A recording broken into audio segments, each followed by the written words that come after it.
Okay, the time is 2 p.m., so I will call the Tuesday, June 13th, 2023 regular council meeting to order and begin with the land acknowledgement that the City of Fort Saskatchewan is located within Treaty 6 territory and Métis Nation of Alberta Region 4, the ancestral and traditional territory of the Nihilwak, Dene, Blackfoot, Saulteaux, Nakota Sioux, and Métis, and we acknowledge the many First Nations, Métis, and Inuit whose footsteps have marked these lands for generations.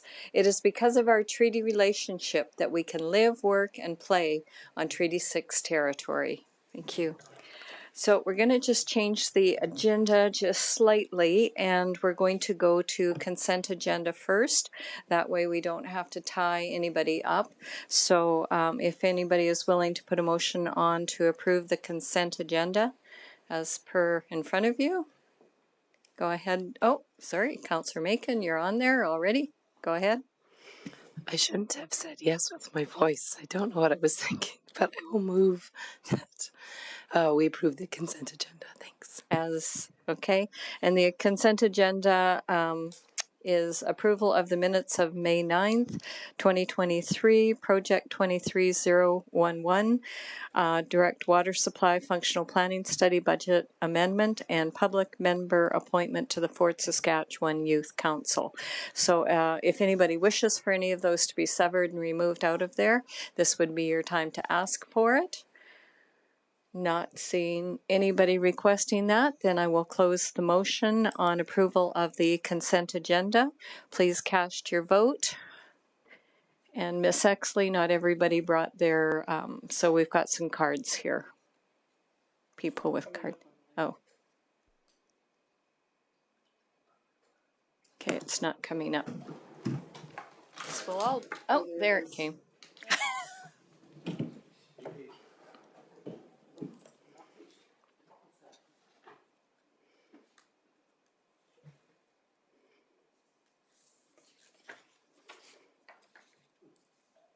And that is carried unanimously.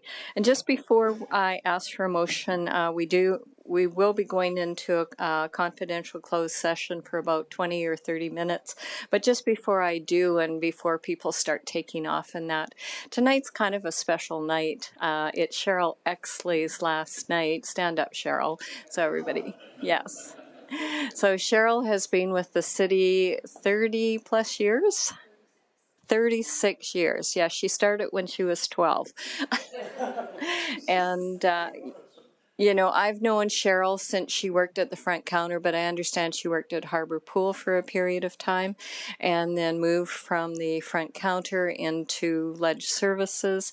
And she was actually my assistant for a couple years. Before then, she even moved higher up to get a better position. She's been the one who has been in charge of doing the census for a number of years right now, and I give her credit. She goes out and she makes sure every household is counted. And if you fail to report yourself in, she'll send somebody out there and just sit there and stalk you until she gets the numbers. So we're looking forward until for the new census to come forward. Cheryl, I have thoroughly enjoyed working with you for the last number of years. You're just a treat. You're always happy. And I know you're looking forward to retirement. She works for a cat rescue or volunteers for a cat rescue. And I know she's looking forward just to some time for herself and her husband. So I don't have a gift for you, but I would like to give you a real round of applause and thank you.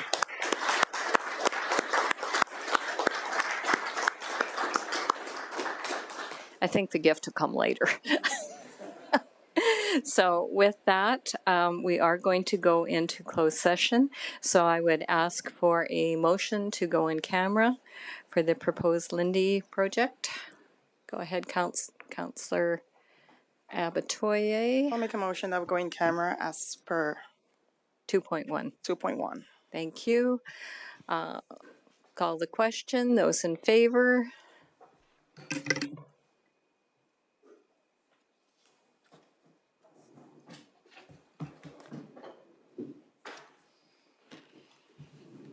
That is carried unanimously. Thank you very much. So as I said, we'll be adjourned for 20 to 30 minutes. So just gauge your time that way for those who are waiting for the remainder of the agenda. So you can join us and we will come back here for closed. Yeah, I forgot I was going to bring this. Kind of got with those kids. Life is busy. With those kids this morning. Grade ones are a lot different.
Okay, the time is 2:34 and we will resume the meeting. And the next item on the agenda is delegations. I have nobody that has pre-registered, but this is the opportunity. If anybody wishes to speak to the balance of the items on the agenda, they may come forward and do so. And there's only one item left, which is Fire Services Master Plan implementation. So if anybody wishes, they have the opportunity. If not, we will move on. Not seeing anybody racing forward. Okay, so with that, then we will move right on to unfinished business 6.1, Fire Service Master Plan implementation. Todd Martin's presenting.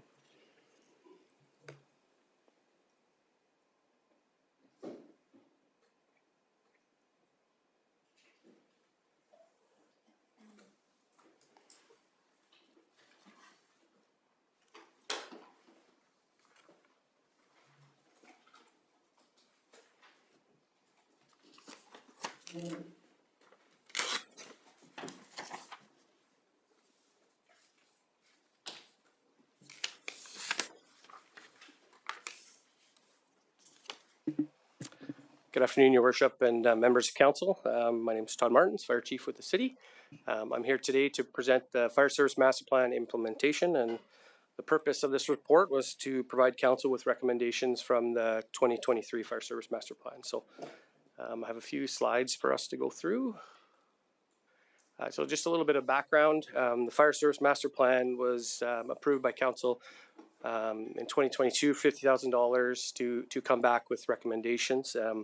We did this in March of 2023, and through this, we came back and presented basically the risks, went through fire prevention, equipment, staffing levels, training, and a number of other things through policy. So the recommendations that went to council, again, were 27 recommendations, and administration did agree to come back, being that it was a lengthy document and there was a lot in that, to come back with a slimmed down version of recommendations.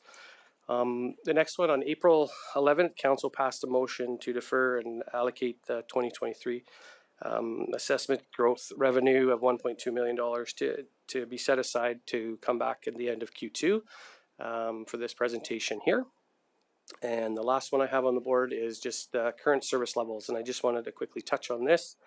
Council approved a policy in 2019 for the fire services to move toward a composite department, which is the full-time and paid-on-call model that we currently run. Through this, there was a number of things identified in that policy.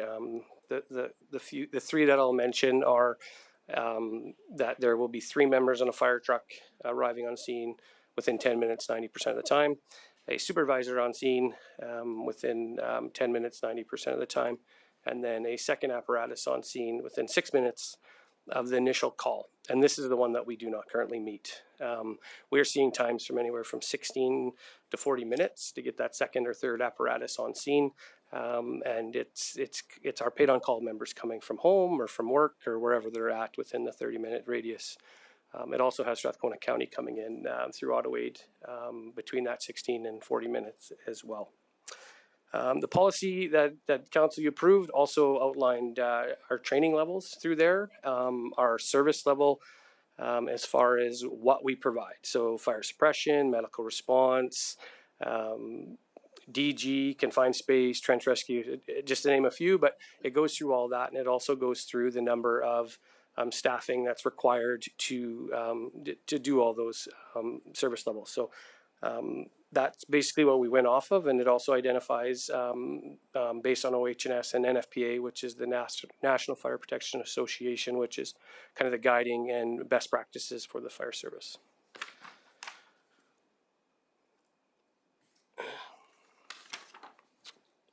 So from the recommendations in the Fire Master Plan, there was a few internal process improvements that we thought we would start with. So the first one, identify alarm handling process time. So this was the recommendation number 21 of the Fire Service Master Plan. And this is ongoing now, and we're working with Strathcona County to gather that critical data that we're looking for that alarm handling process time. We're also looking at performance metrics and seeing what we can do through the 911 service agreement.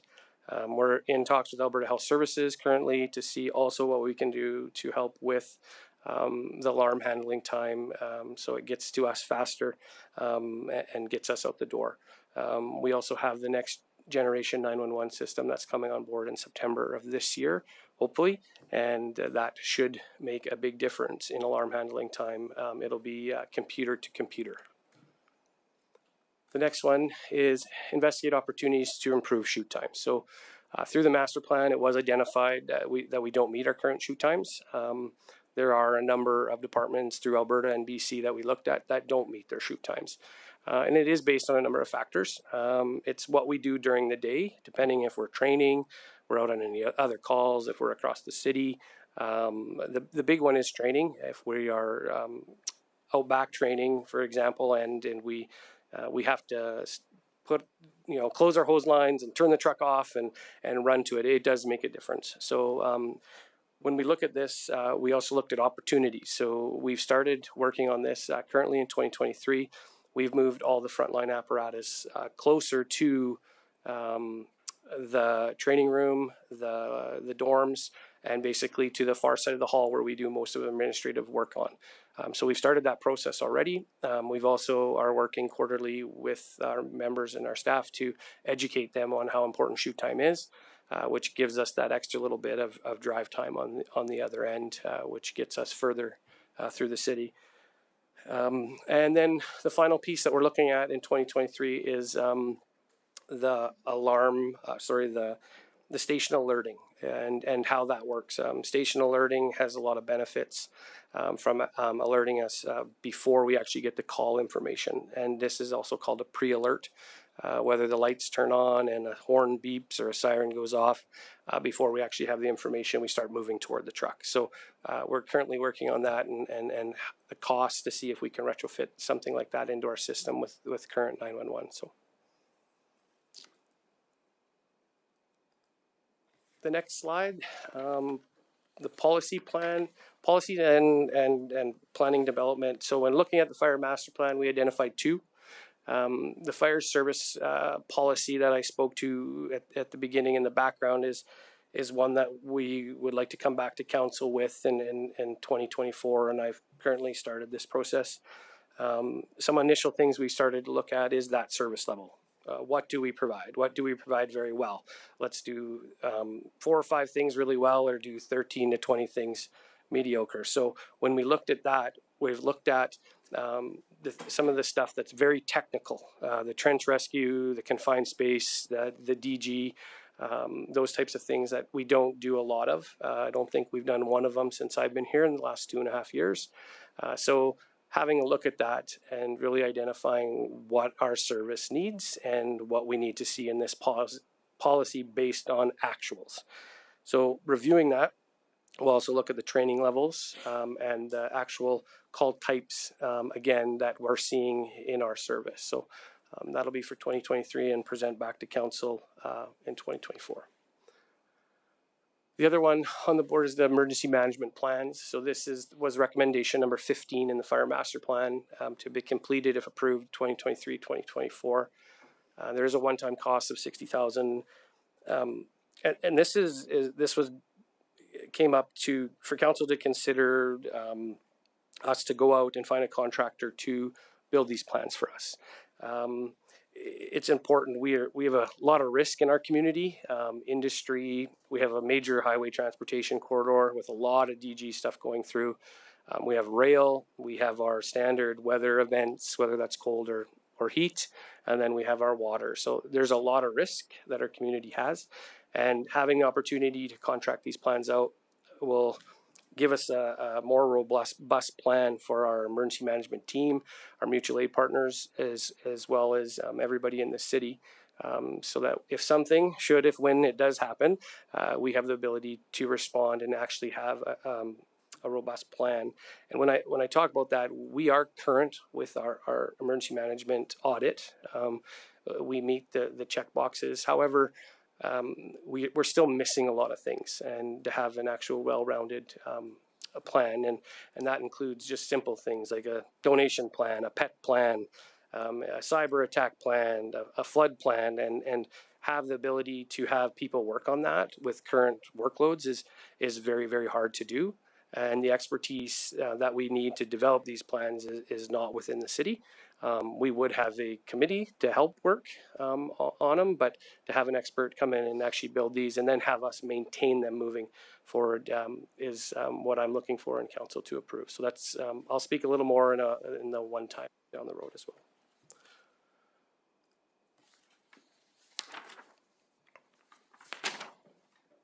So the next slide, staffing resources.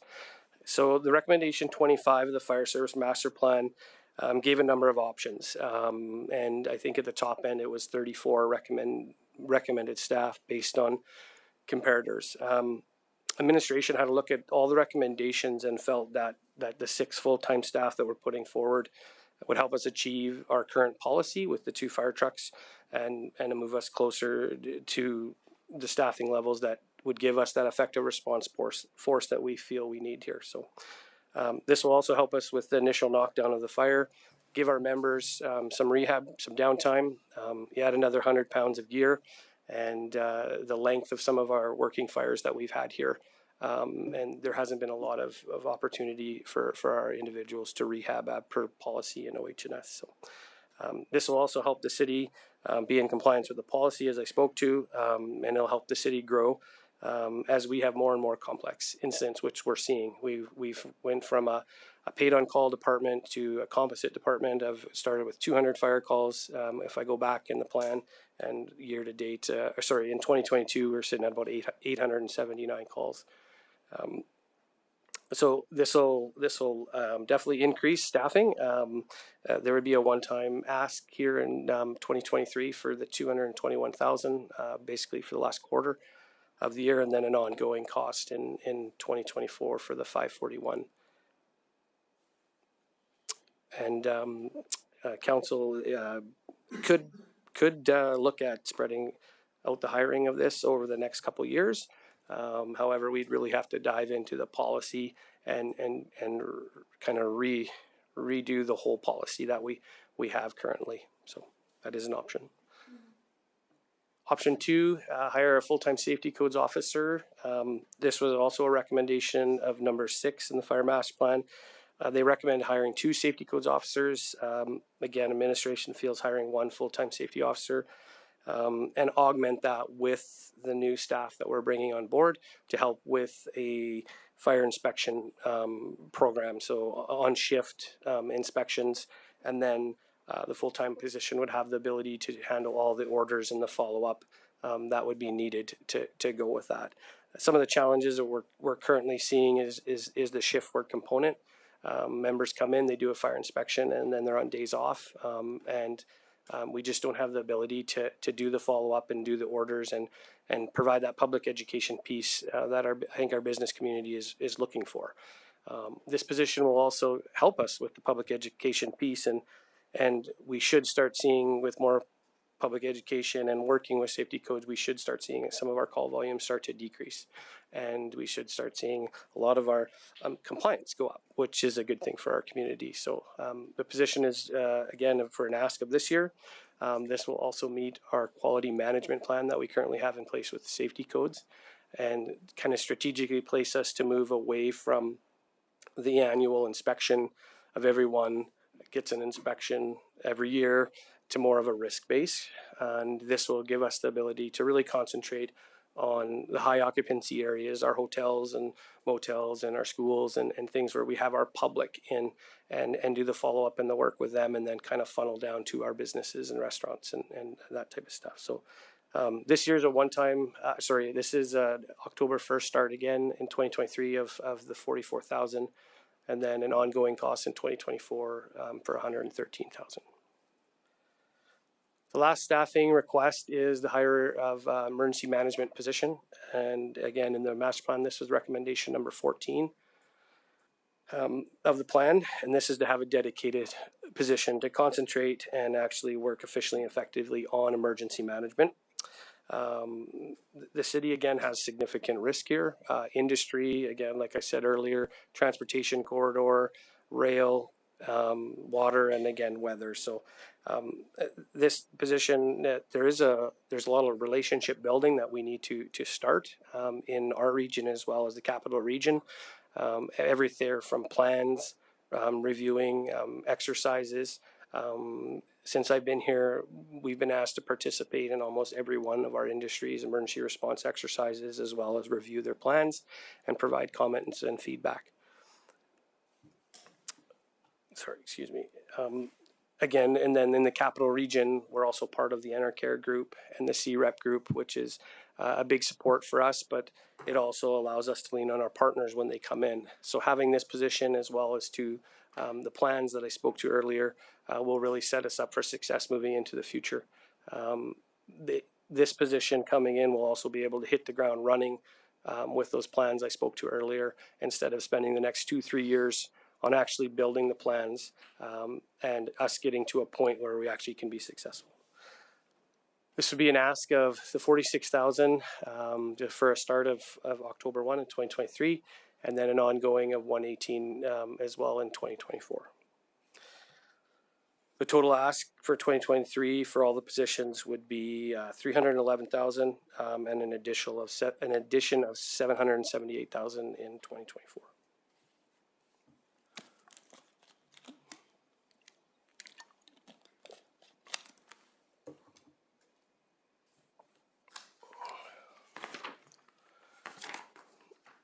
So we do have a few one-time expenditures.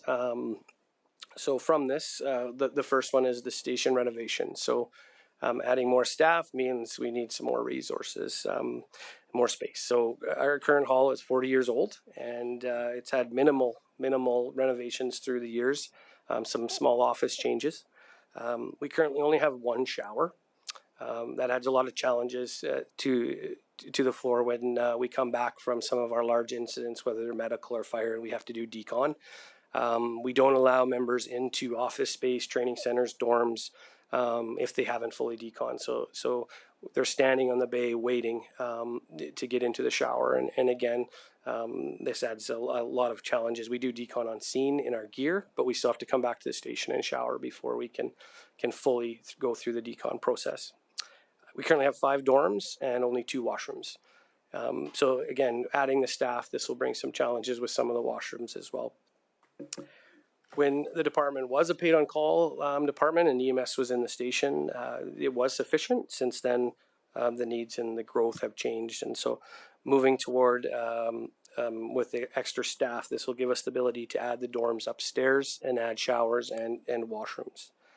The additional cost will then set us up to have the 2 trucks in the station, and it'll be a one-time cost, an estimated that $250,000 for 2023.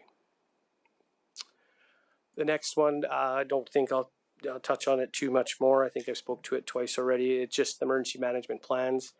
Again, one-time cost of $60,000 to tie in with emergency management positions. So again, it gives us the ability to set those plans up and have them for someone that's coming in and is able to move those plans forward. There's a lot of work in keeping the plans up as far as how many hotels do we have, what numbers can they take, how many excavators do we have evacuation zones, where do we go, muster points, how many buses. A lot of those plans take a lot of work, and we have to continuously call to make sure they're up to date. So again, it's a one-time ask of $60,000 in 23. And the last one for the one-time is the bunker gear. Council did approve a second set of bunker gear in the 2023 budget, which we've currently moved forward with. And the $60,000 would be specifically for if we brought on 6 outside of our current staffing. So they would be external hires, and to bring them in, we would need the gear. If we would hire internal from our paid-on-call model, then we wouldn't need the $60,000. So the total one-time ask in 2023 is $370,000. And then the last slide I have is just a few other implementation pieces I'd like to touch on because they all intertwine with the service level policy. So The first one is update the 911 agreement we have with Strathcona County. This is important. It was recommendation 13 in the Fire Service Master Plan, recommended to do right away. And this was, again, to work with Strathcona County and our dispatch center to include some type of call answering matrix based off NFPA guidelines. So we've kind of started the discussion with this already with the Next Gen 911 coming in September. We decided that we will open up the agreement this fall, and then it'll be into 2024 when we hopefully have something back. The truck deficiencies, so it was identified in the Fire Master Plan, recommendation 16. This was our foam system that did not work. Since then, we've worked tirelessly with a lot of different manufacturers, the Foam Pro company, as well as the truck company. And I am happy to say that everything is up and running and all the trucks run and we are flowing foam. So that is completed. The next one, review emergency response. This was recommendation 23. And this was, I kind of spoke to it in the service level update about what we actually respond to. So the types of incidents, and this would come back and tie into the fire service agreement or the policy that I would come back with. Review and develop options for the areas outside of the 10-minute response. So we're currently working on this. This was recommendation 24 in the master plan. We're working with planning and development right now to develop a process for developers, whether that's at subdivision or when can they come in with new road networks and actually ask the question if they're in or are they out of the 10-minute response and what standard are they building to. So we've started this process now, and we just kind of set up kind of a step-by-step process working with our developers, and this will take us the remainder of this year into 2024. And the last one I have is to complete critical task analysis on incidents. So this will also tie into the service level agreement that will come back to you guys, and the idea was to have it all in one. So a lot of these recommendations were captured. And this will give me the ability when I put in the plan based on the recommendation 26 is everything's in there as far as when I come to report, what I report on, what our standards are on first response times, medical response times, fire response times, and then come in there and it'll be back to council in 2024. And that's it for my presentation. I have the two motions here for council to consider, and I'll take any questions. Okay, we'll do questions first before we get to the motions. So clarifying questions. So I'll open it up to council. Councillor Blizzard. Thanks for your presentation. I was hoping someone else would go first just because I like to listen, but so one of the options was spreading it out over 3 years. And normally when stuff comes before us, I kind of like that idea, but would that give you challenges to try and implement? Because if we spread out the hiring 2 and 2, you're not really staffing a truck, right? Your worship, through Councillor Blizzard, you are correct. So we wouldn't actually be able to staff the truck till the final third year. Mm-hmm. And just having the 2 that would come on board, we'd have to try to figure out where to put them on riding 2 on a vehicle. Our fire trucks do hold 6, but it doesn't actually give us the second truck on scene with the additional firefighter capabilities. So it's probably best if they all come at once, whether it's now or next year, but do it all together, eh? Correct.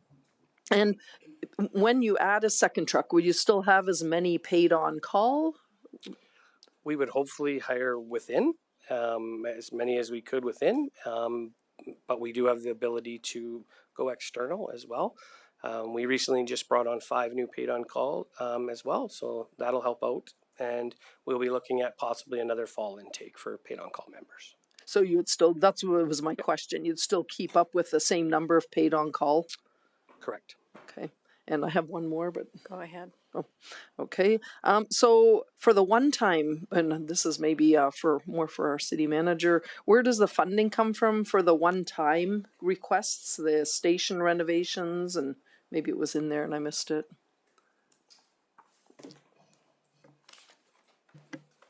Yeah, through your worship, My understanding is that it's the stabilization and contingency reserve for the one-time part.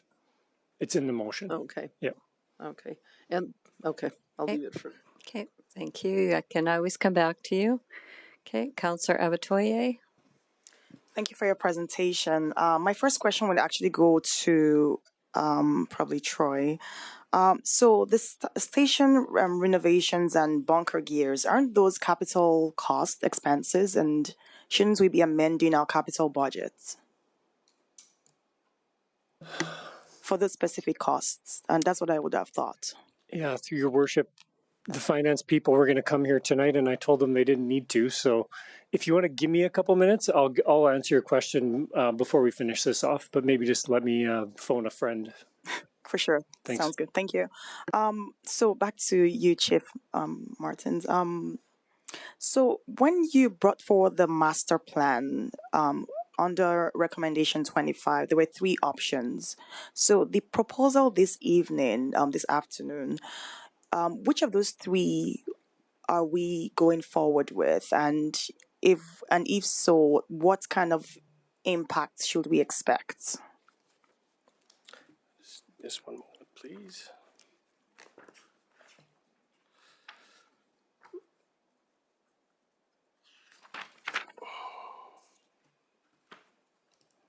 Or maybe it's a modified one, is not none of those three specific.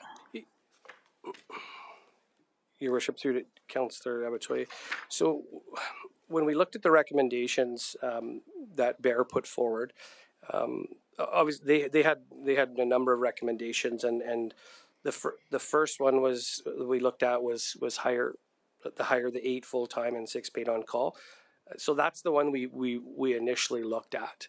And then when we looked at the current staffing we had, we felt that with this putting forward actually 6, and we have the 2 paid on call equivalent positions that we currently have, that gave us our 8. So that gave us our 2 trucks and our staffing model that we would need to run with our current level that we have of the 16. Okay, so the second part of my question was, what kind of impact should we expect? So, for example, as a result of this 6 full-time firefighters, the areas out, I know it's part of one of the things you're going to be doing, but will the areas outside the 10 minutes will we have like a wider coverage as a result of that? Or, what kind of impact should we expect as a result of this? Your worship, through the Councillor Abatoye, it won't help us get further. That won't help us. Having the 2 trucks will give us the ability to have more resources on an actual fire scene. We've seen a lot of challenges. We've had a number of large fires, and it gives us the extra resources on a fire scene that we need to actually put the fire out, to help stop the spread of the fire. So we need those resources for rehab. We need them for just day-to-day continuity. So now they're done fighting the fire for 8 hours. What do we do?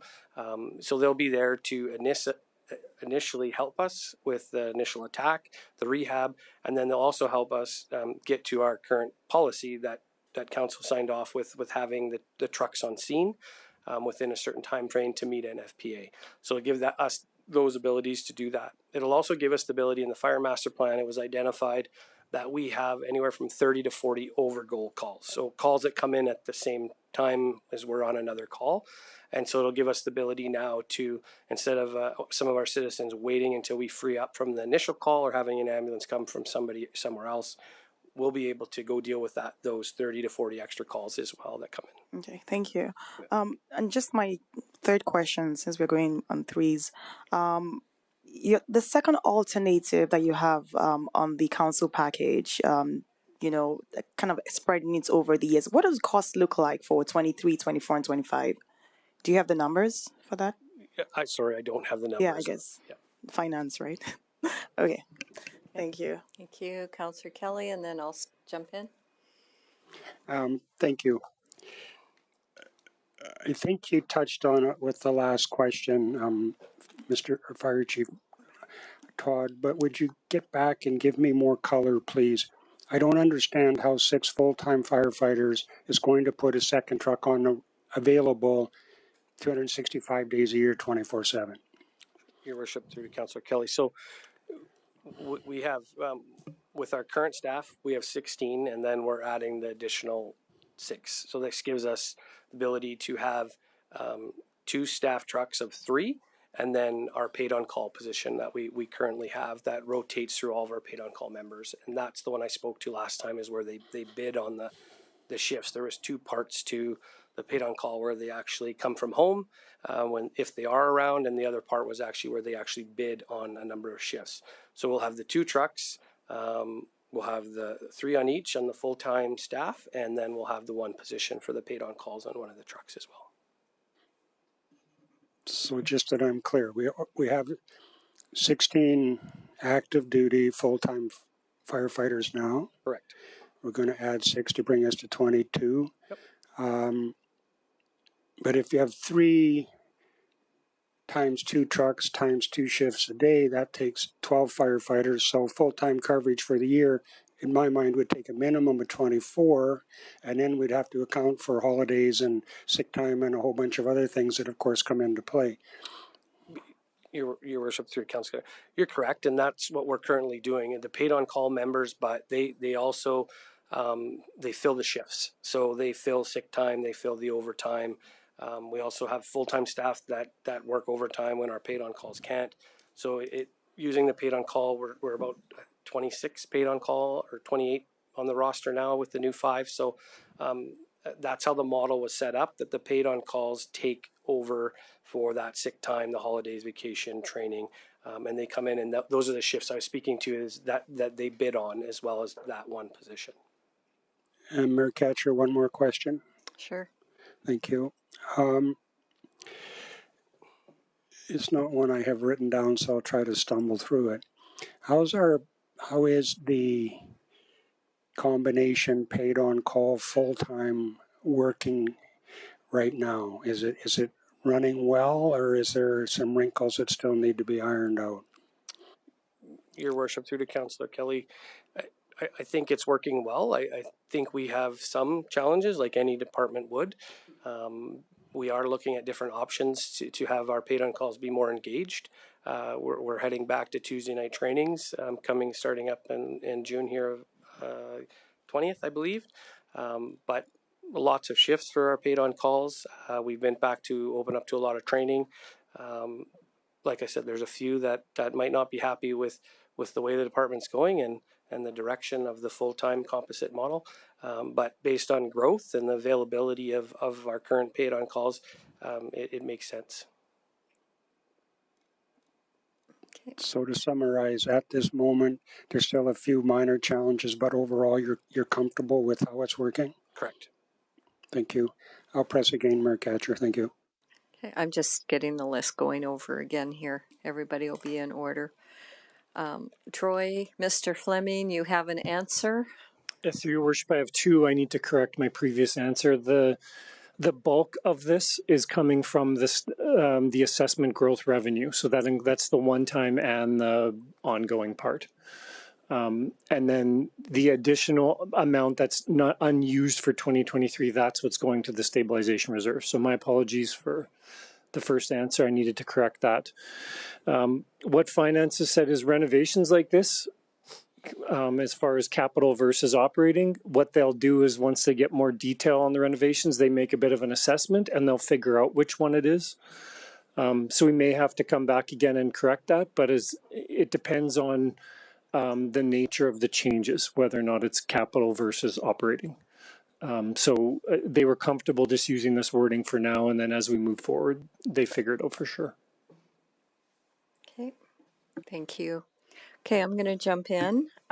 So I've got a couple of questions. So when you say 6 firefighters, so right now your model is 3 plus 1 person in the truck that comes along afterwards. This is going to be 3 actual boots that are out there fighting the fires, not extra supervisors? Correct. So it would be 6 on the truck plus the 1 extra little truck that goes out there. Your Worship, there will be no little truck anymore. There will be 2 fire trucks, and they will have the 3 on each, and the assistant fire chiefs will be on the fire truck. Oh, okay. So my next question, you kind of answered it a little bit under your recommendation 23, where you're going to look at your service levels, specifically the medical response levels. And I have to ask this question because my neighbor had called EMS and about 15 people showed up, including firefighters and everybody next door to my house. She did a fabulous job, whoever showed up. But she was curious why so many people, because she just really needed to move to the hospital. Your worship, so again, there's a lot of determinants. So depending on what type of call it was, did they need a lift assist? So if it was a lift assist, that day we could have had anywhere from 3 to 4. We have our 3 full-time, and we could have had the paid on call, so that we could have had 4 on a truck show up. Strathcona County, if they showed up, they run 4 on a fire truck. They also run 3 on their ambulances. So depending what type of call it was, we don't have control over that. We get dispatched according to the response matrix from Alberta Health Services. So if it would have came in as a lift assist, we send what we currently have identified in that system. Okay, that's interesting. So is that part of the agreement with EMS because they can't do lifts? So. It's part of our medical services agreement that we have signed off. And yes, lift assist is one of them. They're attending to the patient, and lots of times when they call, they need assistance, and we do show up for that. Yep. Oh, okay. That's new. Anyway, as I said, she said you guys did a great job. She was just a little overwhelmed with the people. And I'm just going to do one more question.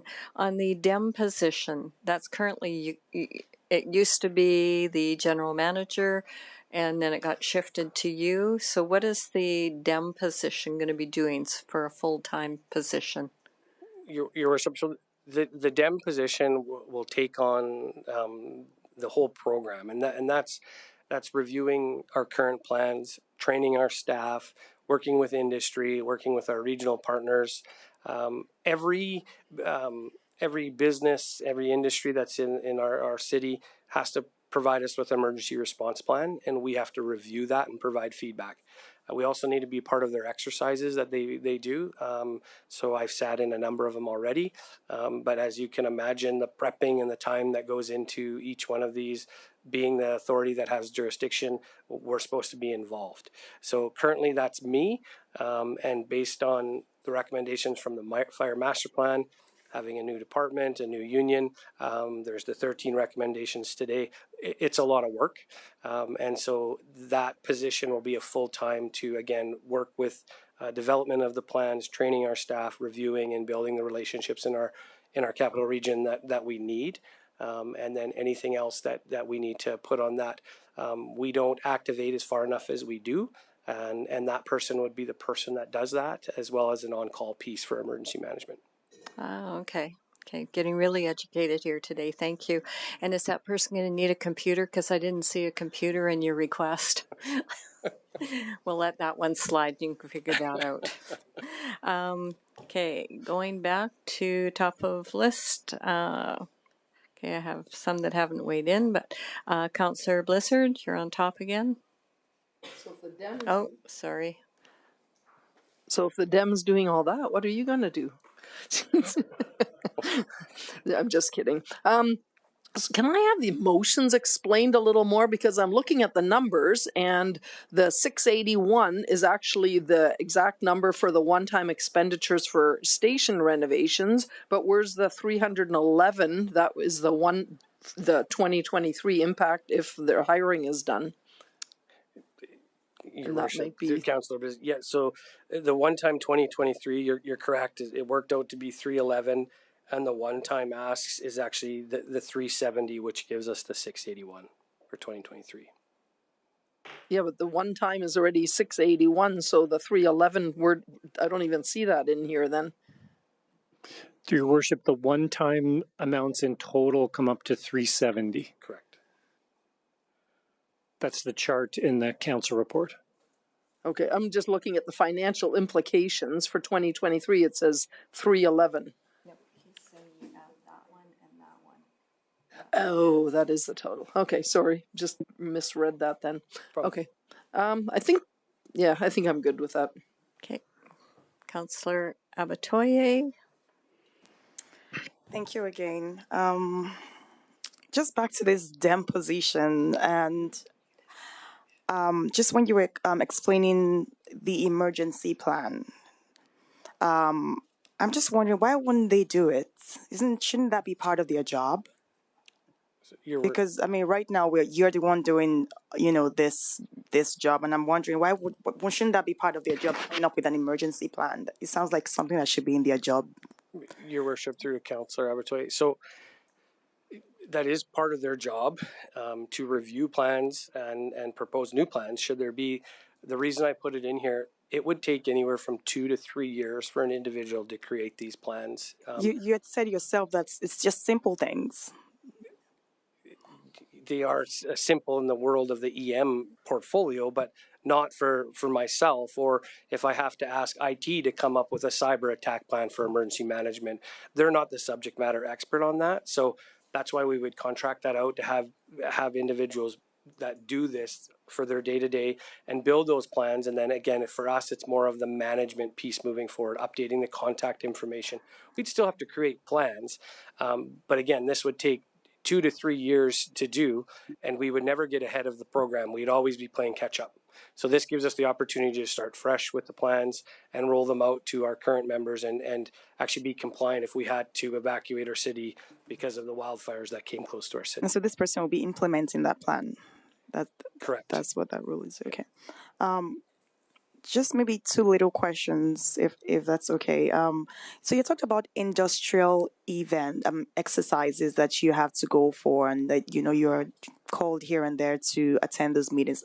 How often are these exercises? Your worship, through to Councillor Abatoye, so I probably do at least 1 to 2 a month, and we all our industry partners are required to have it, and it's not just go show up and leave. It's the prep time that goes into it. So we have one coming up with Sherritt, October 12th. We've got months and months of prep. Again, being the authority having jurisdiction, we have to make sure their plan ties in with our plan. If it affects them, it affects us. So they've got a leak or a plume. What are we doing next? How does that affect our city? Where do we go? And so that's why I have to be there to make sure things go. As soon as it leaves their property, it's our problem. Working together, obviously, with them, but that's why we're there. So it's working through all their plans, making sure they have the proper information, who to get a hold of in the middle of the night, what numbers to do, and make sure those plans actually work with our current ones. Okay, thank you. And just my final question. You talked about now if we were to move ahead with this proposal, there's going to be 2 fire trucks on scene. Do they get there at the same time, or is there like a lag time in between both of them? Your worship, due to Councillor Abatoye, they will, for fire calls, they will be there right behind each other within seconds. For a medical call, no, we wouldn't be sending 2 fire trucks. It would only be 1 fire truck that would respond to a medical. But all the other types of calls that we respond to, and motor vehicle collisions, outside fires, it will be 1 fire truck and a brush truck, or 2 fire trucks. So they'll be right together, paged at the same time. Okay, thank you. You bet. Okay, so because I had already called round 2, I'm going to go to Councillor Kelly and then Councillor Noyan. If you'd been on round 1, you would have got to go in first. But, okay, go ahead. And Mayor Katcher, I'm comfortable waiting. I don't have to go. Okay, no problem. Thank you.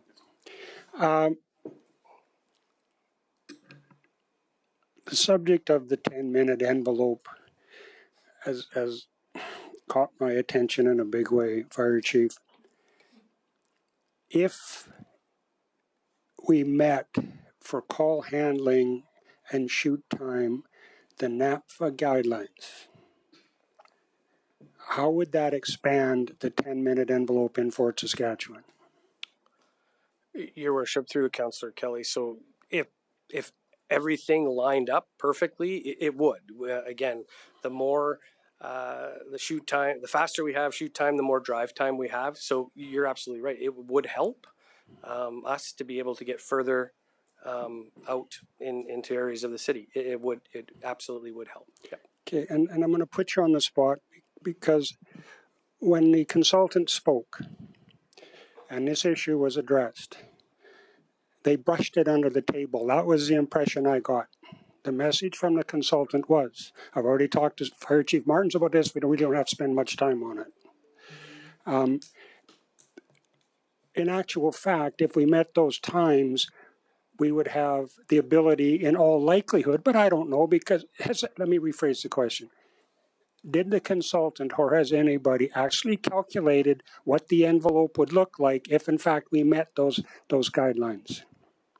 Your worship, through to Councillor Kelly, we did look at that, and we did calculate that. Again, if we just went by the exact, we'd probably be able to get to the majority of the city based on that. We also are working with different metrics to try to expand that with the traffic lights that we talked to you guys to try to that preemption system to try to help with response times to the far end of the city as well. The MDTs, which I spoke to for the 2023 capital, for the mapping and the routing to help again with the times and get us to where we need to go quicker with more accurate information. So we are trying to make adjustments to that, and that's why it was imperative that in the report we put in that it's a 2023 working with Strathcona County with the 911 agreement to identify some of the alarm handling time and see where we can hopefully reduce that time that we spoke to in the master plan. The other thing that's coming, which is big, is the next generation 911. So this is actually they call it CAD to CAD. It's the computer system, the computer automated dispatch. So it's a lot quicker.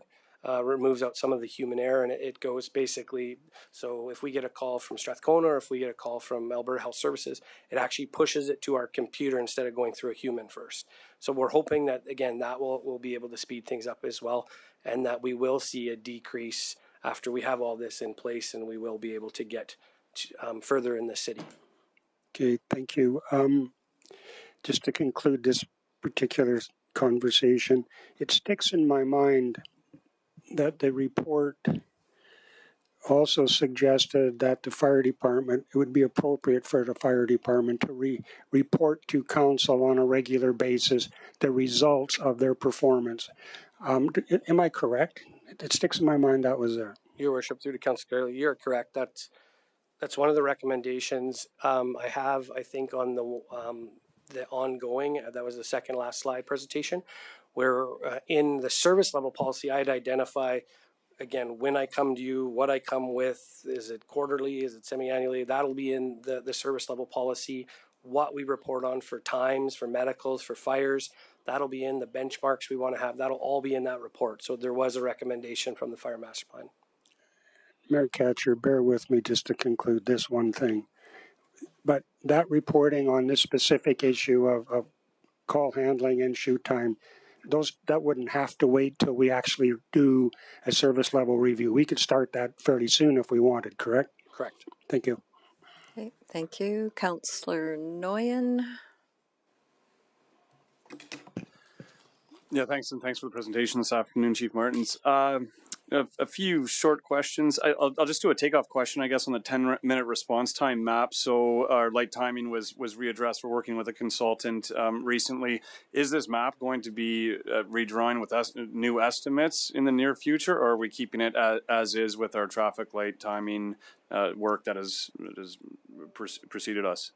Your worship, through to Councillor Nguyen. So we will review it annually. So once... So we're looking at January to work with the consultant to then go through our numbers from the previous year and look at the map for the annual. And then that's at that point, once we have those numbers, that's when we would change the map, whether we got further or however that would work as far as the annual review. But we're also working with planning development currently to work with each of the landowners and on their new subdivisions that are coming forward, or even expansion and commercial, to see if they do currently fall in or not. We could only give a map based on the current road network that's in place now. So now that we're working and moving forward with some of the developers, they're coming forward with some of their plans. So this gives us the ability now to see, we should be able to get into this area now based on the road network that they've proposed. So that's an ongoing through the year.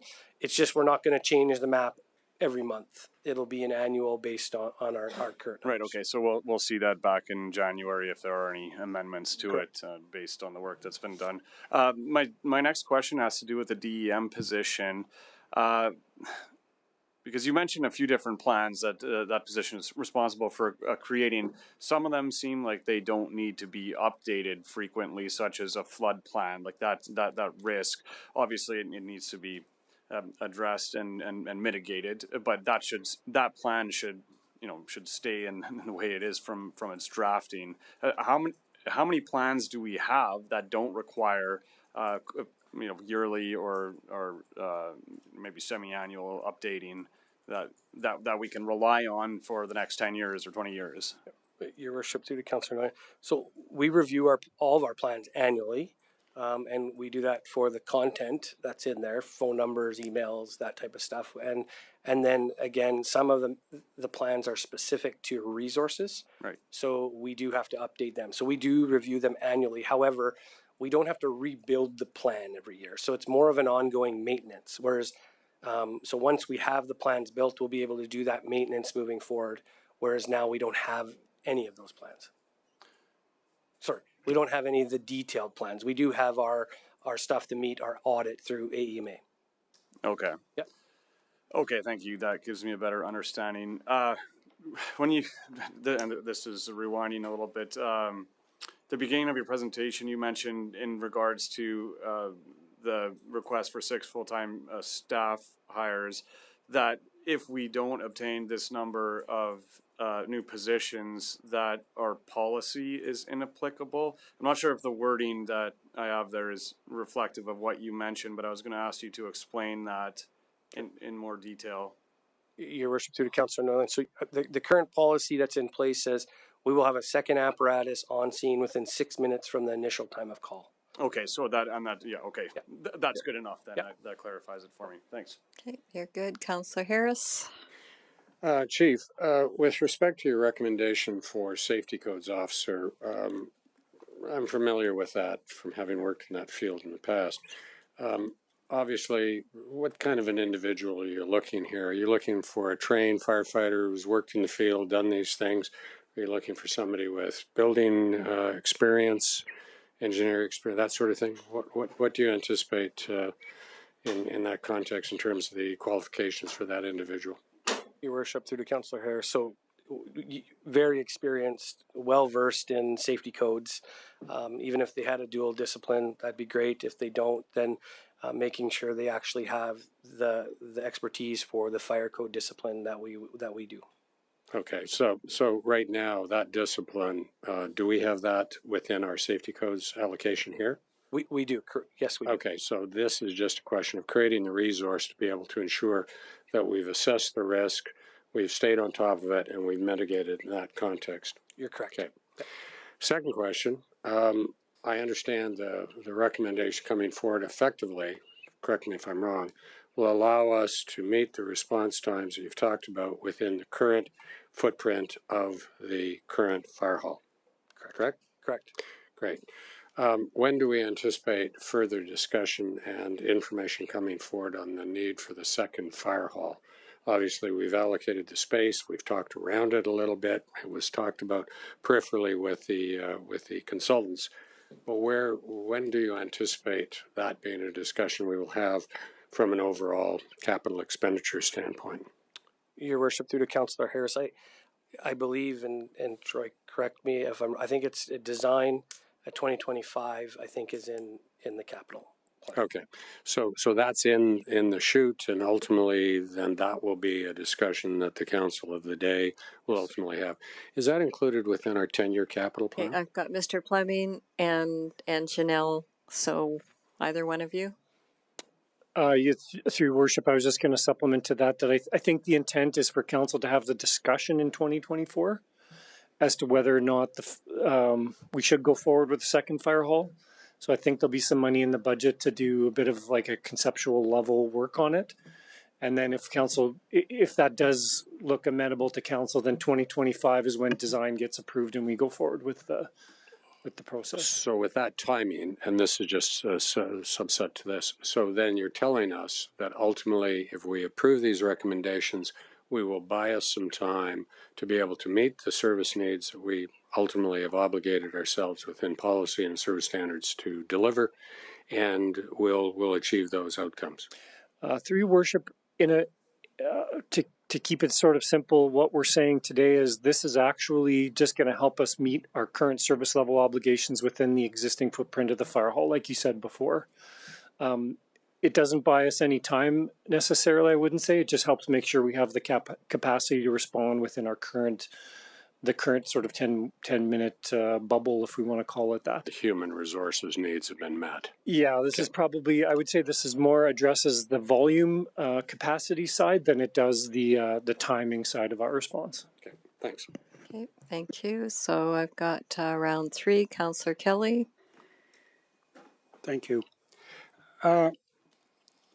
If we renovate the building, and there's really no description or not much of a description on the renos, will we run into any code issues or anything like that, like asbestos or something that could throw this thing off track? Your worship, through to Councillor Kelly, I'm not 100% sure. From what we've kind of discussed currently is it's adding walls, so it'll be adding dorms and overlaying what over top of the current floor we have. So I don't think we're removing anything. It's essentially removing some electrical, adding some electrical, adding the doors. The biggest expense is the washrooms and the showers. And those aren't significant enough to require a code review, Mr. Fleming? Well, through your worship, we will have to go through the permitting process and everything. So there was a walkthrough with facilities to determine this estimate, and they know the building quite well. So this is based on the information we have now, but you're right there. We will be doing an assessment of all that when the permits have to get pulled. Okay, thank you. Back to the response envelope again. Will adding more bodies to the building increase or have the potential to increase our shoot time negatively? Your worship, through to Councillor Kelly, to impact our shoot time negatively? Yes. I don't see why it would. They'll be paged at the same time as the other truck for all the incidents based on our code determinants. So I don't know why it would have a negative effect. Again, it's getting some of those things we spoke to, the station pre-alerting, getting the proper information from dispatch, working with our partners to get that alarm handling time down so it gives us that extra drive time. So I don't think it'll impact us negatively, no. But just the extra bodies in the building could add congestion, but that's all going to be planned out and that shouldn't happen. Is that what you're saying?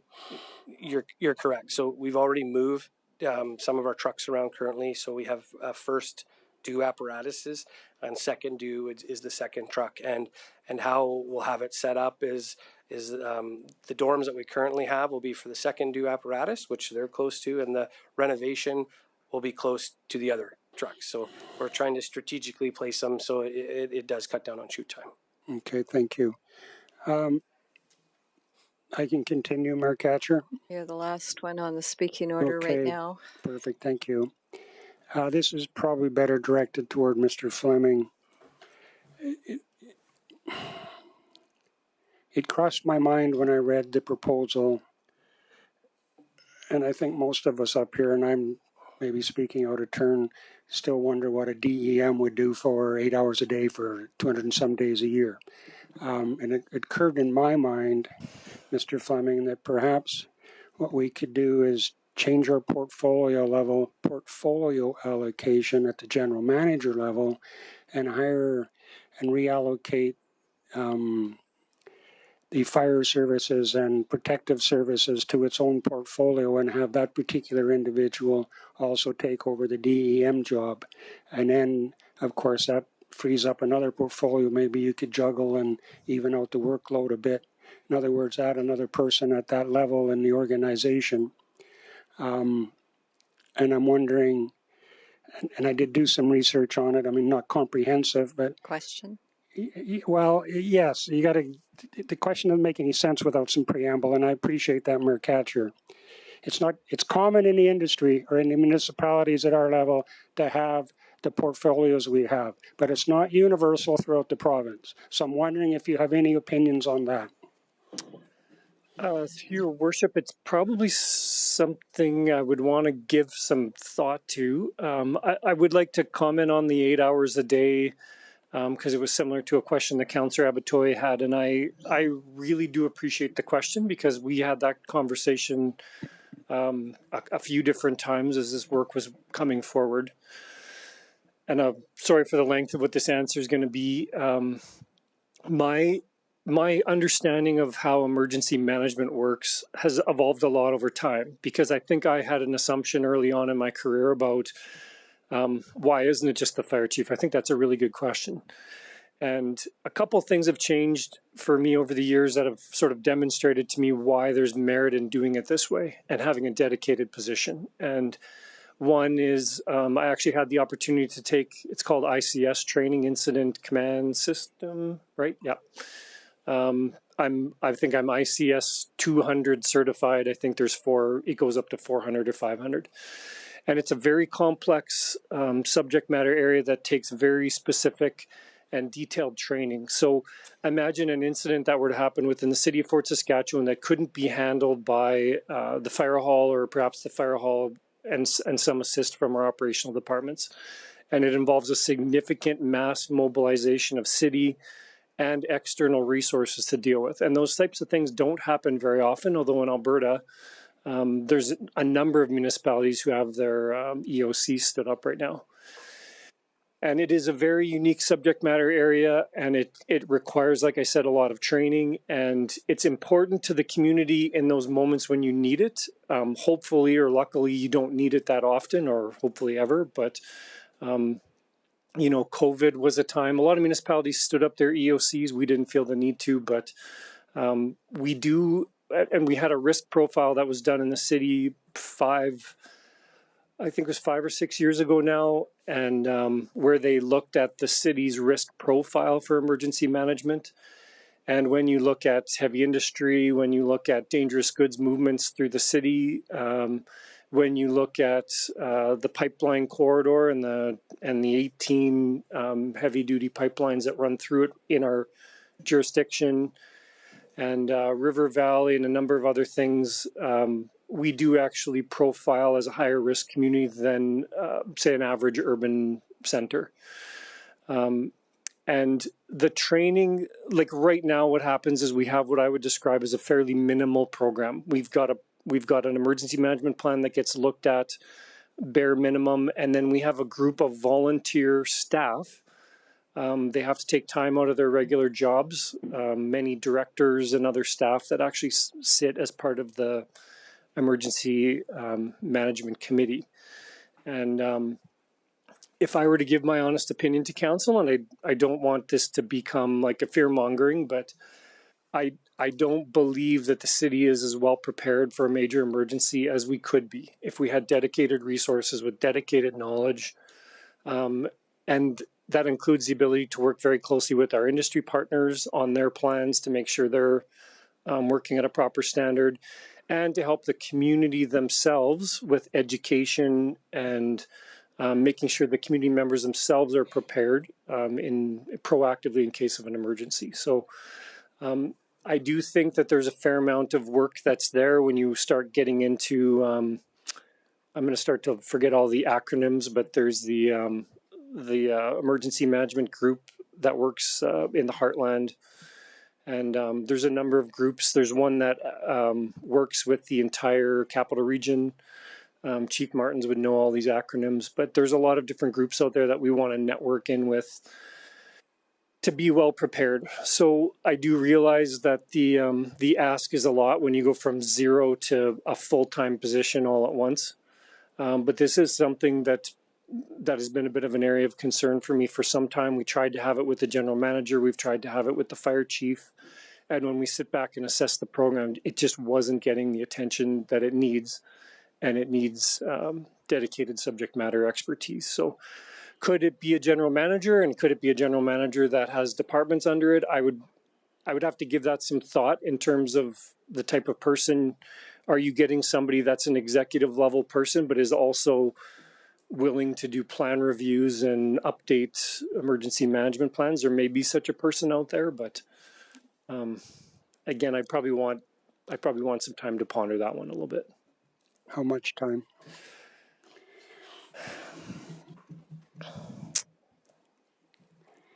I would say give me a week, Okay. and I can at least talk to a few people. And but it is my recommendation to go forward as is. Like we've talked about this quite a bit internally. That I haven't pondered the structure the way you're proposing it, but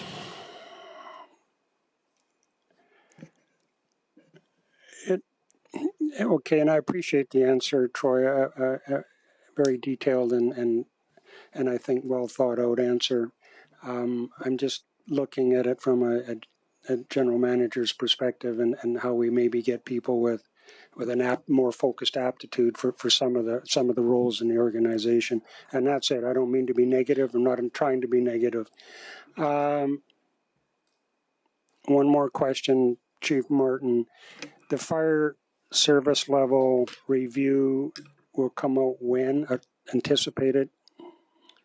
Your Worship, through to Councillor Kelly, I'm currently working on that now, and I'm hoping to have that back and for the first part of 2024 and for you. Early 24 or late 24? Early. Okay, thank quarter. you. Thank you. Okay, thank you. Not seeing any additional questions. Councillor Blizzard. I'm prepared to make the motion. All right, then we can get into discussion and debate. Okay. I'll make a motion that council amends the 2023 operating budget by allocating $681,000 of additional growth assessment revenue towards the 2023 fire services annual and one-time expenditures. Further, that council commits $778,000 towards the 2024 ongoing fire services expenditures. And do you want part two? No, we'll do them one at a time. So would you like to, I'll accept the motion. Would you like to speak in favor? Yeah, this is a tough one because it's a big expense. Every time we look at big expenses, it's always, it has to come with some thought and whether we should do it. But I know we have had some serious fires. Shoot times have been an issue. And I kind of think of our fire department as a bit of an insurance policy. I know when I buy insurance on my house, you don't know how important it is until you need it, until all of a sudden something does happen. It doesn't necessarily mean a fire. So the fire department is kind of like that. You know, all of a sudden we have something where a major something happens and we could pay dearly for not having enough. So I think this is an important ask. As far as the DEM position, I do agree that it maybe should be a dedicated position. If we put it up to management, it could cost us even more. And it that might not be the right fit for the work that's involved in there. So I feel this is an important thing to do going forward. Okay, thank you. The motion is now open for discussion and debate. Councillor Macon, you're next. Thank you. I'm sorry you have to listen to my voice. I think a fire hall is much like insurance. You pay a lot for it. You may not need it to use it, but heaven forbid you need it. You want it to be there. This council has made a huge investment to move to a full-time fire department. However, we just received a fire service review that we are not meeting our own fire service levels. And I believe this puts our firefighters' safety at risk, as well as risk to public safety and property. Putting our growth assessment revenue towards our fire department and emergency management, ensures we are taking the next vital step for our community and meets their expectation for public safety. I will support the motion. Okay, thank you. I'll support the motion as well. We're a growing city and it has taken time from the time we started looking at going from volunteer firefighters to full-time firefighters. That was the first step. And being able to take the next step. And each step I've said, you know, as a growing city, you have to do it in increments. I know it's very expensive when you put human resources to something, but, you know, I think there's going to be offsets with this because, you know, having the people there will give people assurance that, you know, their community is, you know, being served. And, you know, when we look at the fires that we've had recently, just being able to ensure that our firefighters have some respite after this happens. I mean, we can't ask you to go out and fight a fire and then turn around, go out and fight another fire. So, you know, I think it's very important that we are growing as a city, that we're making sure that our service levels are increasing incrementally as well. I know this isn't this isn't the last stop that we're going to hear about fire services. You know, it's going to be an ongoing conversation. Just as our roads grow, we need more roads operators. We need more grader operators. You know, so it's an ongoing service level review that we have to talk about. I was really educated here today, though, so I thank you for that information. I think we were probably all educated with some of that today. We had no idea why you respond to some things. And just once again, I think this is a really good first step forward on getting through some of these recommendations. So I will fully support this motion. Thank you. Councillor Kelly?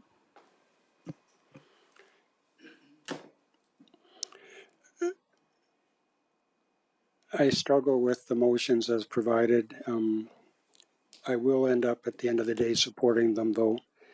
I do truly have most interest in seeing our inspections routine caught up to current inventory levels, and I honestly believe that that's where lives are saved. It's not in fire response, but in teaching people and making sure people have the equipment and the plans in place to look after themselves when the emergency strikes. Mayor Katcher, I do want to make a motion that's related to this regarding reporting to council on the fire response times as recommended in the service level review. I'm more than patient to wait till after this one is done, but I'm just giving you a heads up that I want to address that before we're finished this subject. Okay, we can make that number 3 then, and I can make it germane. Perfect, thank you. Okay, you're good. Okay, Councillor Abatoye. Thank you. Actually, before I speak on the motion, I have a question. So, this source of funding is additional growth assessment that we didn't expect. So there isn't a property tax increase as a result of this. It's going to continue to carry on, right? Like I'm saying after, like for 24 and going forward. It won't result in an incremental property tax increase, but it is ongoing, with the exception of the one-time items here. This is ongoing funding. Essentially, you're approving the staffing to be ongoing. Yeah, no, I get that. But I'm saying that in terms of the property tax itself, there isn't like going to be an additional for this because it's the... To your worship, there will not be. Exactly. I get what I'm saying, but I'm just trying to reconfirm. Okay, perfect. Thank you, Chief Martins, for your presentation. And I think you've responded very well to all the questions that have been asked here this afternoon. I really debated it because in as much as it's a sensitive topic for me personally, I also think it's important for me to be objective, to look at,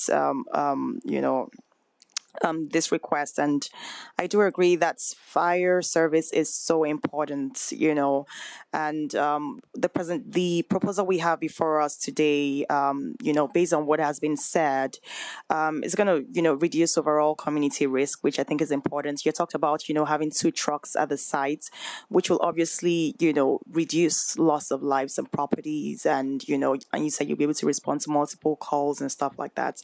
I think those are important things, to keeping our communities safe. And I know that the work you do, you and your team, and I know I see all of you here, and just want to say thank you for all you do. You provide such important service and value to our community, and so I support it.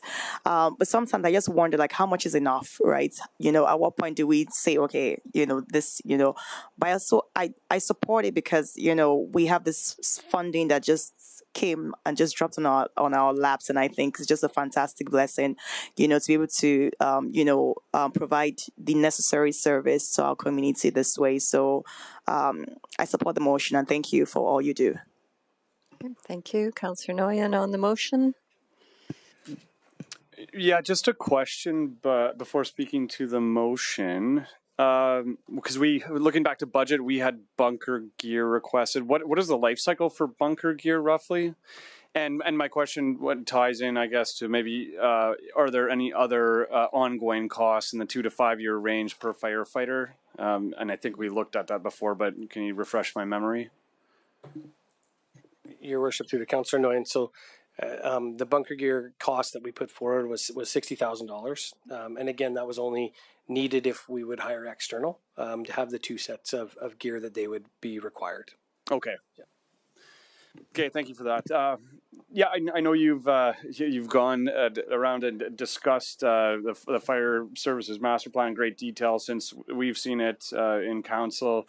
There's a lot of work that has gone into bringing these recommendations and moving forward on them as you have. I thank you for answering our questions this afternoon. It seems timely with the events occurring around the province and nationally this summer that we're looking at this specifically in our community right now. And I do think with the rate of expansion in Fort Saskatchewan right now and predicting further growth to be exponential in the future, that this is a resource that we do need. So I do appreciate your analytics on this and your expertise, and it will be an asset as well to add these positions when the city is ready and needs to expand to a second fire hall, which will be in the future and who knows when, but time will tell. Thank you. Okay, thank you. That looks like everybody who wants to go on discussion and debate. Councillor Blissard on close.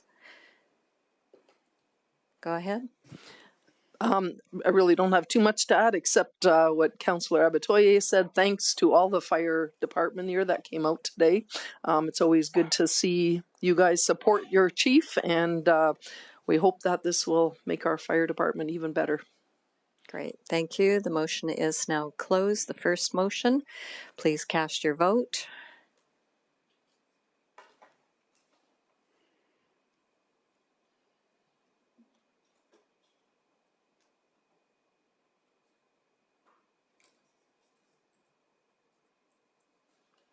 Which one?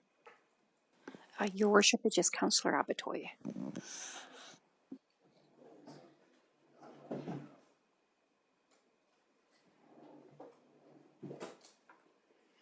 Motion is carried unanimously. Thank you very much. And we will move on to the next motion. Do you want to continue, Councillor Blissard? Sure. Go ahead. I make a motion that council amends the 2023 operating budget by allocating $519,000 one time of the additional assessment growth to the financial stabilization and contingency reserve. Thank you. Do you have anything to speak to in favor? No. All right, thank you. Motion is open for discussion and debate. Councillor Kelly.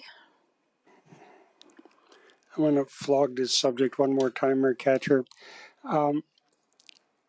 Every dollar that the city spends is by definition taxes. So to say that we're increasing our budget by $1 million and there's no tax increase, without the $1 million, we would have more in the bank and or we could reduce taxes. So every dollar we spend, whether it be because of a over budget in the prior year or whether it comes out of reserve, does not matter. It's taxes and it has to be brought from someplace, and it will result in, one way or another, a future tax increase. That's a given. We don't have to have that discussion as council anymore. Thank you. Okay, thank you. Councillor Batoye. Actually, my question was on that subject because this is funds that's going into reserves. So for 24, how are we going to account for these extra funds? Mr. Fleming. Through your worship, the way this is structured is that it's just a one-time allocation into reserve, and then these funds would theoretically be allocated to the fire department in the 24 budget.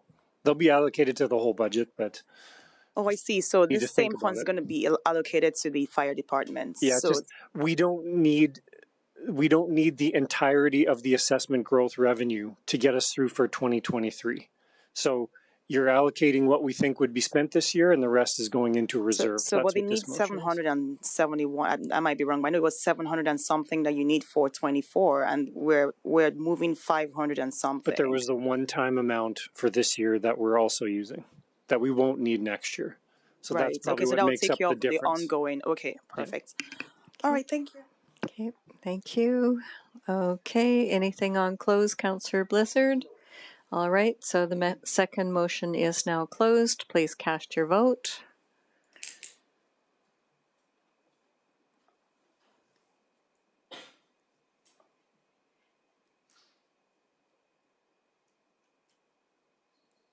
That is carried unanimously. Thank you very much. Councillor It's okay. Not really, but we'll wait till after we adjourn. Councillor Kelly, you had indicated you have a third motion that may be germane to this. Oh, sorry. I have to hit the button. Okay. Thank you. Cheryl, I don't have this typed out, so I'll try to make it up on the fly.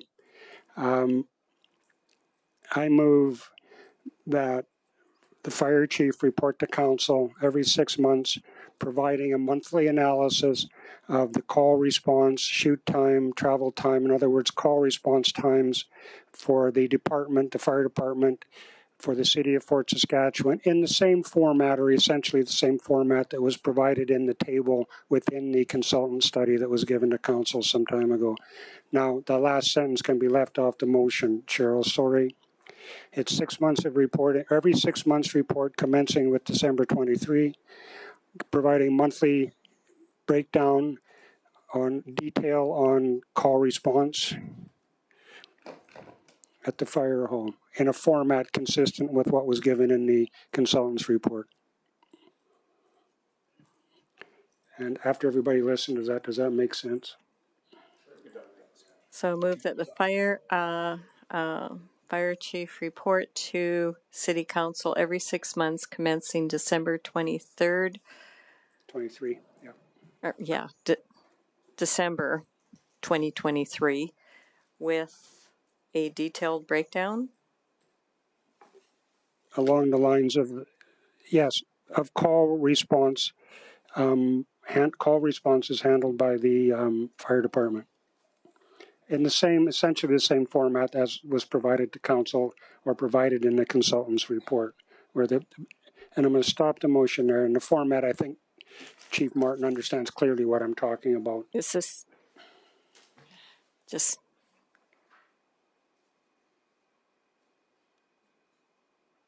I think, Mayor Katcher, that gets it. Thank If you can just hand that around to Ms. Exley. Thank you.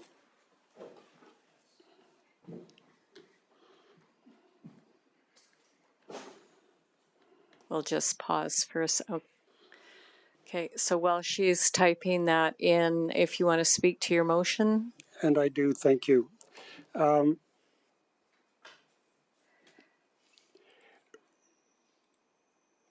think everybody understands that fire services are, first of all, important. There's no dispute on that. Secondly, incredibly expensive. And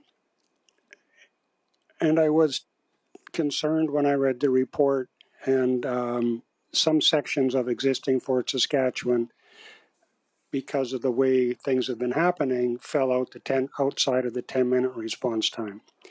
And I also noticed in the report that things like call response time and shoot time aren't just high, but in fact, they've actually increased over the last few years.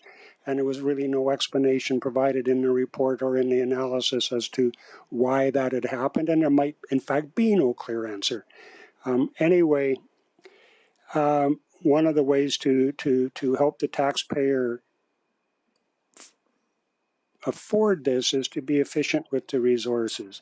And to be efficient with the resources means we have to stretch the fire department as far as we can. It's that simple. And the 10-minute envelope is our standard sort of measure of that. And that's all I'm asking for. I'm asking for the reporting, Fire Chief, to show that, in fact, the citizens of the community are also interested in that data.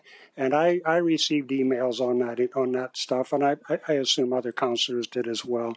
So it hasn't gone unnoticed in our community that some homes are now all of a sudden outside that limit, and it causes the taxpayers and the citizens some concern. And this is just simply to offer encouragement and a semi-annual motivation to have a report on it. And I look forward to seeing the improvements. I really do. Thank you. Councillor Kelly, before I accept the final motion, I'm wondering if you want to make it January 2024. And the only reason I ask that is we only have one meeting in December, and it's usually tied up with a lengthy budget. And absolutely good catch. So, Ms. Exley, if you can make that change, and we can go into discussion and debate on this or questions. So I do have a question. So with the understanding the level of detail, I questioned for what we had the consultant do, which I assume took a considerable length of time. What time allocation do you believe would be required to provide this every 6 months? Your Worship, so we do have the ability to continue to use BEAR to help us. They have kind of the formula that we've used, so we have that ability, as well as we have the ability to run some of the reports internally with our records management system. So okay, so second question then, if you have to use a consultant, how much money are we going to have to allocate to that to have these reports?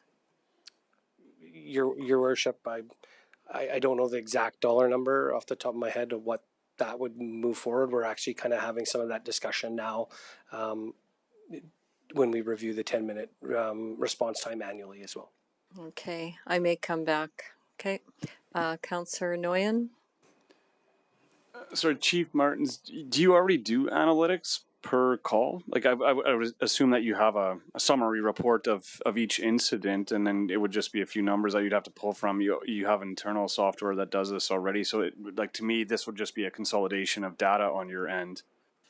Your Worship, through to Councillor Nguyen, yeah, you are correct. Like I said, we have a records management system that we currently run, and we can pull reports on certain incident types.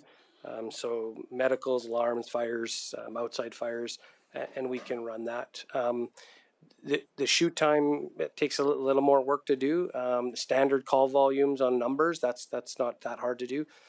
We do have the capacity to do that for sure. Okay, thank you. Okay, thank you. Any other questions, discussion, and debate? Councillor Abatoye. Thank you. Just a follow-up question to that. So does that then mean that you don't necessarily need to use the consultant? Your Worship, through to Councillor Abatoye, if it's depending on the detail that I'll have to look through the whole fire master plan, and there's a lot of charts, and I'm just kind of quickly glancing down here on what they provided. So after I have a review of that to see again the detail based on the subcategories that they have in here and the trends, I might have to, especially when we look at an annual review. So if we push this to January 2024, I'll be able to give almost all of the data from I will be able to give the data all from 2023. That's a lot of data. Running a report every couple months, not so much, but when we look at the amount of work that went into the types of trends and the detail that's in this report, it was a lot.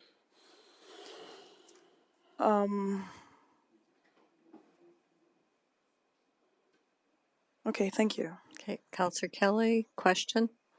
Well, I'm going to try to help the conversation here. So, response to a couple of the questions. Everybody and Fire Chief, if you would look at, I don't know whether you have access to our complete package, but if you don't, you'll have access, I think, to the BEAR report. So it's page 96 of the BEAR report, or 141 of the council package. And it starts on page 97 of the BEAR report, 141 of the council package, 4.4.1, alarm handling performance. And it gives the breakdown of the calls and the type of call and the annual averages for alarm handling. So I would expect instead of that annual, there would be just a monthly average of alarm handling time, presumably and hopefully by type of call. And if not every one, I don't need the minor ones, that the more significant things that we normally face. If you go to 4.4.2, we get the same chart that talks about shoot time or shoot performance. And it was those charts specifically that I wanted to reference. And so I'm glad you brought it up. I was rather vague. I didn't want you to go through this whole study trying to figure out what I'm after. It was this level of detail that I was looking for, hopefully. Sure. Okay. Specifically too, by the way.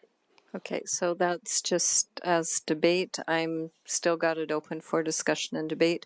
I have a question for Mr. Fleming.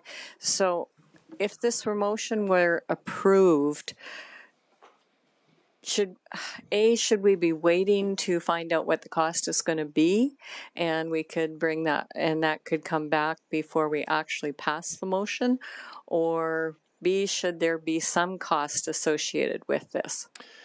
You know, through your worship, because the first one doesn't have to come back until the new year, I think we're okay. What we can do is, because there is a lot of this data that I know we have and I know we store within our system, and it can be fairly easily added up and reproduced now that we've kind of narrowed down exactly what we're looking for here. Like if it just refers to response time, shoot time, and alarm time, I think those are manageable.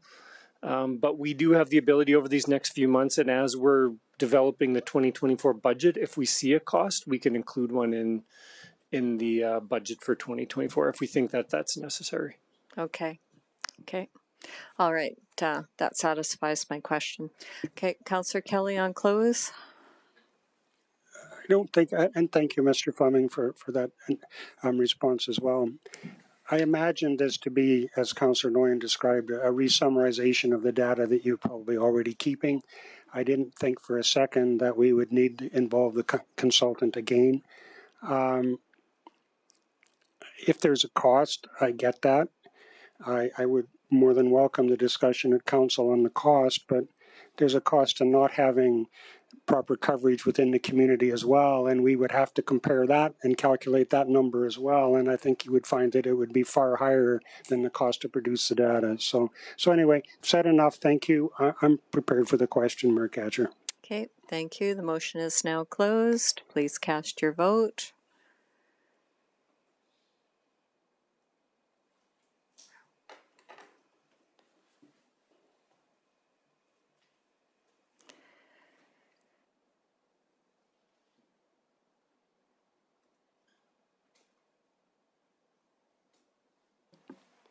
Who do you need? Your Worship, Councillor Harris. Councillor Harris, yours apparently.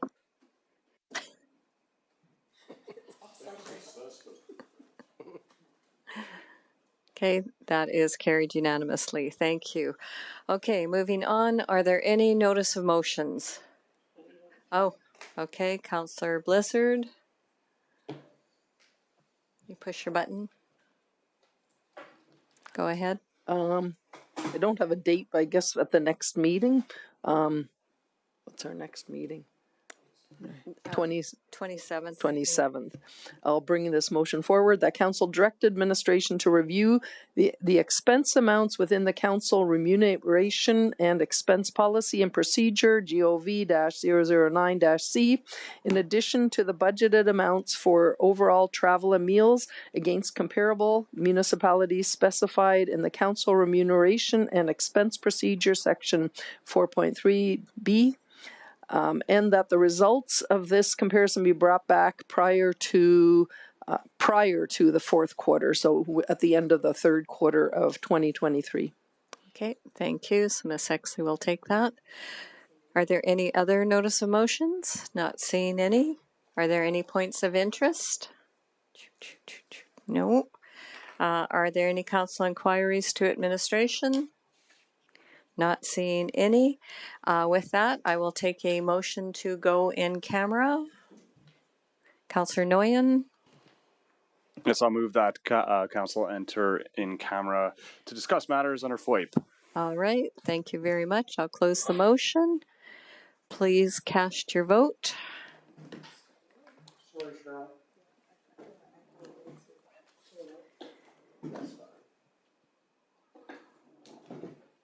I think the old day the hands worked better, and that is carried unanimously. So we are now in camera, and now if you want to go this way, that's okay.